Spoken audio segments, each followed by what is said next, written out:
अस्सलाम वालेकुम।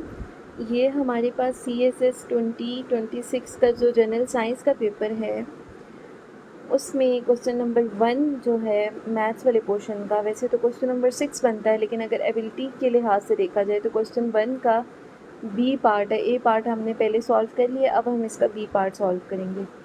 सबसे पहले हम इस सवाल को समझते हैं, फिर इसका सोल्यूशन निकालते हैं। क्वेश्चन रीड करती हूँ मैं। Mister Rashid page a deposit of 60,000 by 36 equal monthly payments. The total amount that he pays is 127% on of the basic price of 33,60,000. Calculate the Rashid monthly payment. Okay.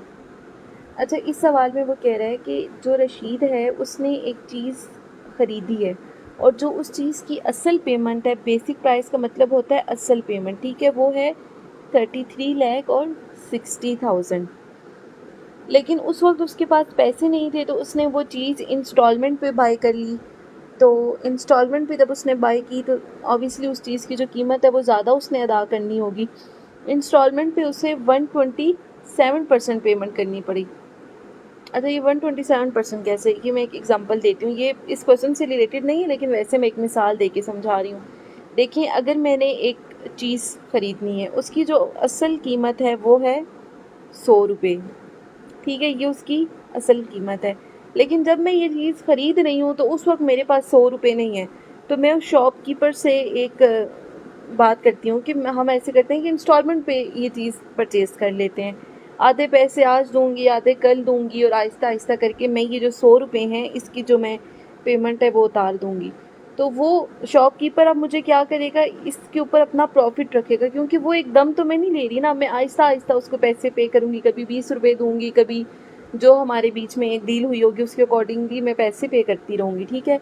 तो वो ये चीज़ मुझे कितने की देगा, 127 रुपीज़ की। असल कीमत तो उसकी 100 रुपये थी, लेकिन वो मुझे 127 की दे रहा है।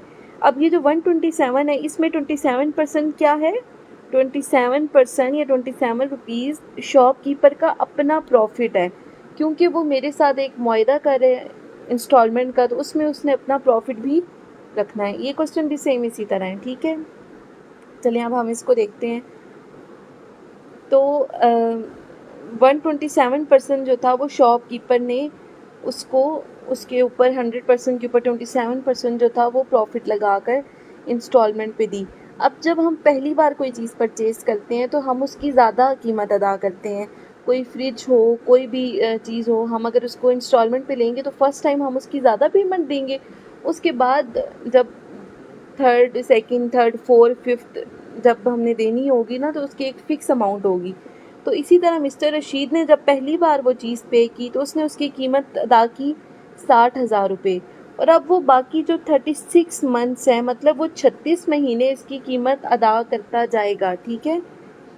लेकिन अब जो 36 मंथ है उसमें वो कितनी कीमत एक महीने अदा करेगा। स्टार्ट में तो ज़ाहिर बात है ज़्यादा थी तो उसने 60,000 दी, लेकिन अब उसके बाद उसकी मंथली जो इंस्टॉलमेंट है वो कितनी होगी, हमने इस क्वेश्चन में सिर्फ ये बतानी है, ठीक है। अब हम इसका सोल्यूशन करते हैं। इसमें सबसे पहले हमने बतानी है टोटल पेमेंट निकालनी है। जो सबसे पहला हमारा पॉइंट है वो, उसमें हमने क्या करना है, टोटल पेमेंट निकालनी है। अब देखें, क्वेश्चन में हमें सबसे पहले बेसिक प्राइस क्या दी हुई थी, 33,60,000। जो हमारे पास बेसिक प्राइस थी वो थी 33,60,000, ठीक है।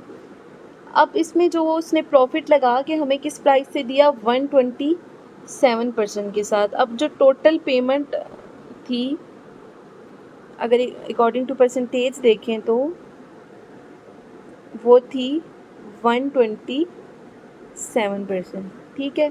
अब हमने क्या करना है, सबसे पहले तो इसकी परसेंटेज ख़त्म करनी है। परसेंटेज ख़त्म करने के लिए हम सिंपल क्या करते हैं कि जिस वैल्यू के साथ परसेंटेज होती है उसके नीचे हम 100 लगा देते हैं, ठीक है। अब हम क्या करेंगे, 3,36,000 मल्टीप्लाई 127, और ये परसेंटेज के नीचे मैंने 100 लगा दिया, ठीक है।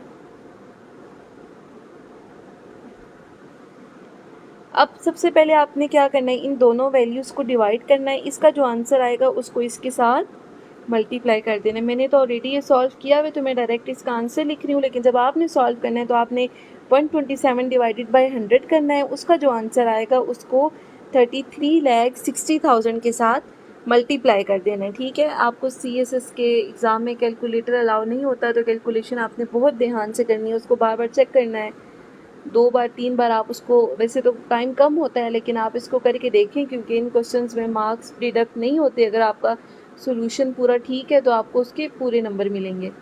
तो ये टाइम तो इसमें लगता है, लेकिन आपको फिर मार्क्स भी पूरे मिलते हैं। अच्छा, अब इसको जब मैंने सॉल्व किया तो मेरे पास आंसर आया, ये मेरे पास आंसर आ गया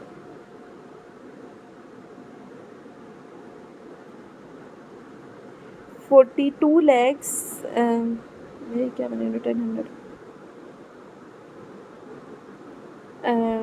42,67,200 रुपीज़। ठीक है, अब ये रशीद ने पूरे प्लान में टोटल उसको पेमेंट अदा करनी थी, वैसे बहुत ही ज़्यादा उनसे ले लिया रशीद से, बाय द वे उसने ये अब पूरी कीमत अदा करनी थी। अब हमने क्या करना है कि इसकी मंथली कीमत बतानी है, तो मंथली कीमत बताने के लिए ये जो हमने 60,000 था ना, पहले तो इसको इस अमाउंट से माइनस कर देना है। ठीक है, जो पहली इंस्टॉलमेंट उसने पे कर दी है, जो उसने डिपॉजिट कर दी है 60,000, सबसे पहले तो हमने उस 60,000 को इससे माइनस करना है। तो हम क्या करेंगे,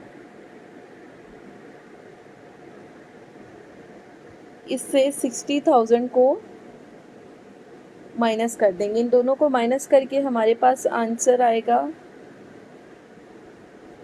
ये। ठीक है, अब इनको माइनस करके हमारे पास ये आंसर आ गया। अब हमने क्या करना है, जो क्वेश्चन में हमसे पूछा गया था सबसे पहले कि इन्होंने जो 36 मंथ पेमेंट अदा करनी है, उसमें मंथली पेमेंट कितनी होगी।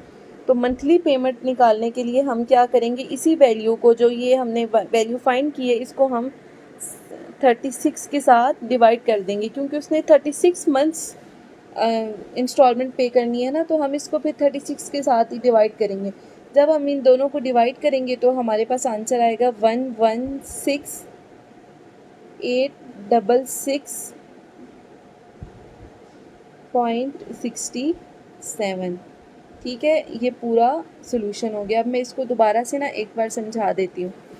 इसमें वो कह रहे हैं क्वेश्चन में कि रशीद जो है उसने एक चीज़ परचेज़ की है, उसकी जो टोटल अमाउंट है वो है 33,60,000, लेकिन उसके वक्त पास पैसे नहीं थे, तो उसने वो इंस्टॉलमेंट पे ली थी, इंस्टॉलमेंट पे उसे 127% की वो चीज़ पड़ी। ठीक है, अब आपने क्या करना है, इसकी परसेंटेज ख़त्म करनी है। परसेंटेज ख़त्म करने के लिए हम नीचे 100 लगा देते हैं इस स्टेप में, और ये 33,60,000 को मैंने इसके साथ मल्टीप्लाई कर लिया। कैलकुलेशन आपने खुद करनी है, फिर भी अगर आपको समझना है तो आप इनबॉक्स में मुझसे पूछ सकते हैं। ठीक है, अब जब हमने इसको सॉल्व किया तो मेरे पास ये आंसर आ गया। ठीक है, अब हमें टोटल अमाउंट तो पता चल गई है कि इस चीज़ की असल कीमत कितनी थी। अब हमने क्या करना है कि जो इसने पहली इंस्टॉलमेंट डिपॉजिट करवाई थी वो हमारे पास कितनी थी, 60,000। हमने इस प्राइस को 60,000 के साथ माइनस कर देना है। ठीक है, यहाँ पे हमने माइनस कर दिया। माइनस करने के बाद हमारे पास ये आंसर आ गया। अब हमने ये भी तो बताना है ना कि अब चलो ठीक है, टोटल अमाउंट भी हमें पता चल गई, उसने जो पहली किस्त अदा की थी उसके बाद उसके पास पीछे कितने पैसे बचे हमें वो भी पता चल गया। लेकिन अब हमने ये भी तो बताना है ना कि उसने अगर 36 महीने किस्त देनी है तो उसको पता होना चाहिए कि एक महीने में इतने पैसे देने हैं, अगले महीने इतने पैसे देने हैं।